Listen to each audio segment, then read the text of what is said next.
Hello guys, welcome to my vlog again. This is Edwin Maglonso. Welcome to Vlogbag TV.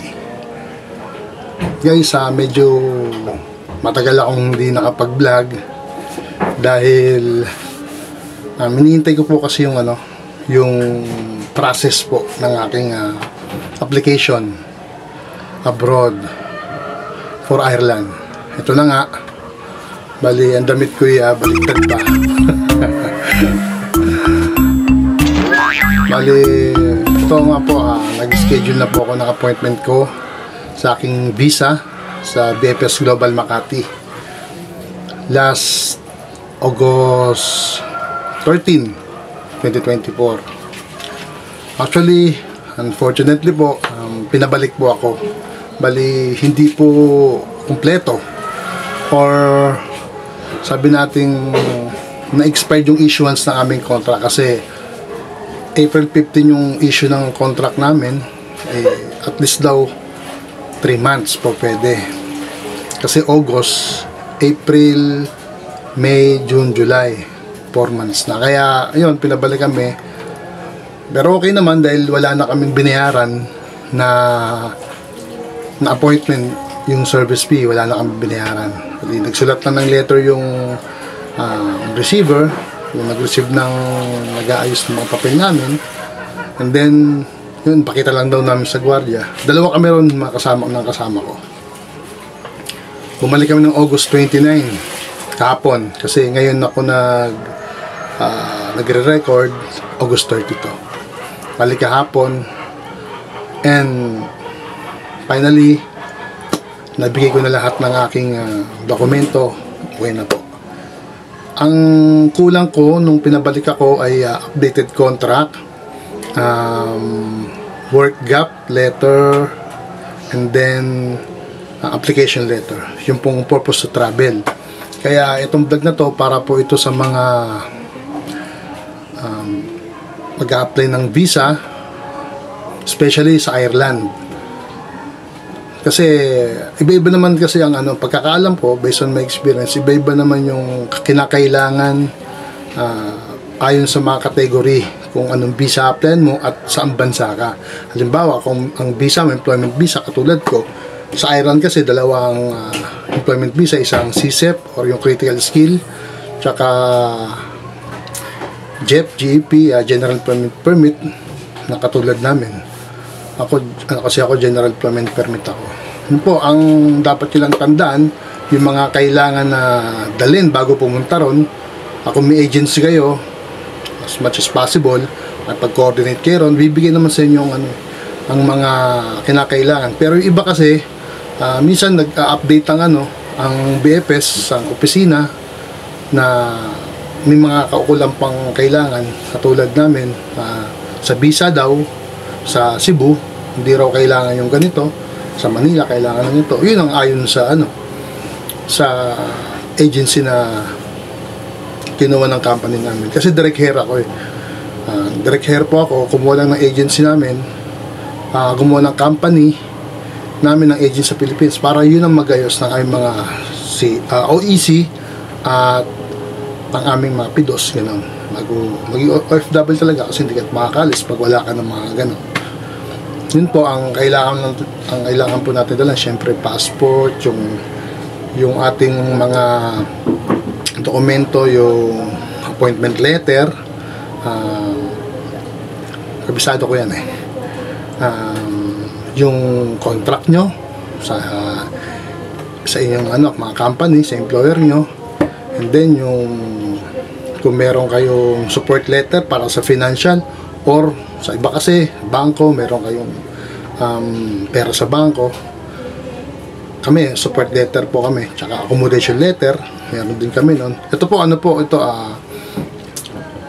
disclaimer lang po, hindi po ako expert talaga. Ito po yung based on my experience, saka experience ko po dito po sa aming visa appointment to Ireland, kasi iba-iba nga po ng bansa yan. Sa amin po sa Ireland po particularly, ayun po ang mga kinailangan namin na dalhin. Tsaka yung work gap po, ang work gap po naman, ito po yung mula nung sa akin po kasi mula nung pag-graduate ko ng kasi hindi po natin maisusulat syempre Yung iba, katulad ko, hindi ko may isusulat simula pag-graduate mo nung ako, vocational po kasi ako. Yung iba, college, yung mga naging trabaho mo, ang haba po nun. Yung pong World Cup letter, yun po yung kahit hindi maisulat yung mga dati mong trabaho, doon mo po ipapakita or isusulat yung mga World Cup nyo po kung pagtapos nyo ng college or vocational, ito naging trabaho nyo, tapos ito pa, hanggang sa mga trabaho dun sa CV nyo o resume nyo. Yun po, hanggang dun po yung pagkakasulat nyo na yun. Especially doon sa mga wala po tayong karamihan po kasi natin yung last employment lang natin, meron tayong pinatawag na COE o Certificate of Employment. Yun po yung last po. Yung iba po wala po tayong mga COE nun, although iba meron naman, pero hindi naman po siguro lahat meron ka nun. Kaya doon po papasok ang World Gap para kahit wala tayong mapakitang COE, yun pong World Cup letter, yun na po yung magiging parang i-justify po yung mga naging trabaho nyo. Yun po. And then yung application letter, visa application letter, purpose to travel po yun. Kasi naka-requirements dun po dun sa nakita na tinanggap kong mga requirements para sa visa, nakalagay po talaga yung application letter na yun. Katunayan kung ano ba ang bakit mo gusto mag-apply ng visa, ano purpose mo, magtrabaho ba or visit ba or tourist ba or something like that. At ilalagay mo rin po na hindi ka magiging burden of the state, hindi ka magiging pasaway. Nalagay nyo po yung gano'n. Yun po yung hinabol namin.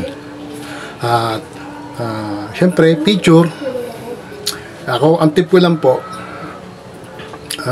kasi iba-ibang mga picture na re-reject po sa BFS.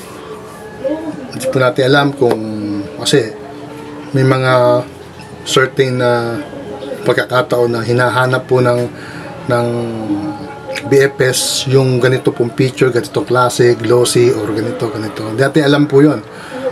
Misa marireject po tayo. Ang advice ko lang po, ang tip ko lang po, doon na po tayo magpa-picture, lalo sa Manila. Hindi ko lang po alam sa Cebu kung mayroong picture doon sa loob.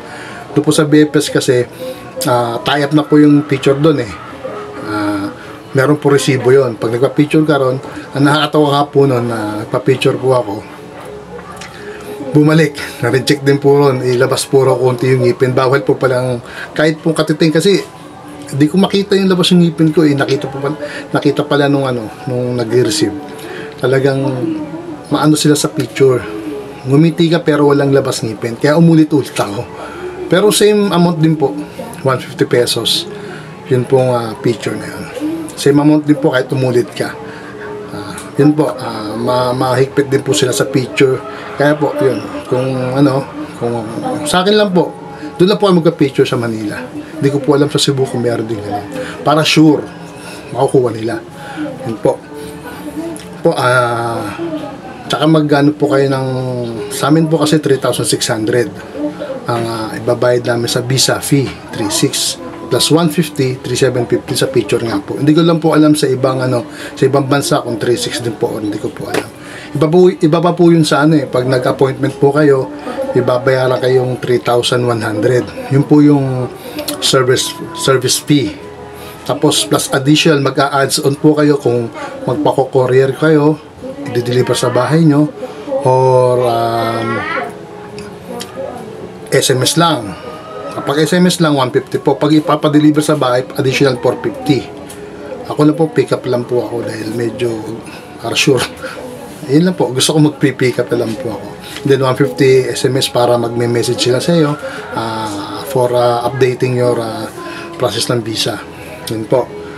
And then yun, halos lahat nasabi ko na kasi manggagaling naman yung mga dokumento, kontrata, accommodation letter, support letter dun sa sa company nyo. Kung meron kayong agency sa Pilipinas, sila lang po yung pagka-coordinate. Email naman po sa inyo, print na lang po ng print yun. Then yun po, maaga po kayo ron. Ako po, maaga po ako nakakarating. Mag-advance po kayo ng pagising mo. Traffic po ram sa amin, San Jose del Monte, ginagawa MRT7, kaya isang 3 hours before nung ko, malarga na po ako. Yun po, kaloob po ng Diyos na maging successful po ito, ma-approve po ako, hindi lang po ako, makasamahan ko din po.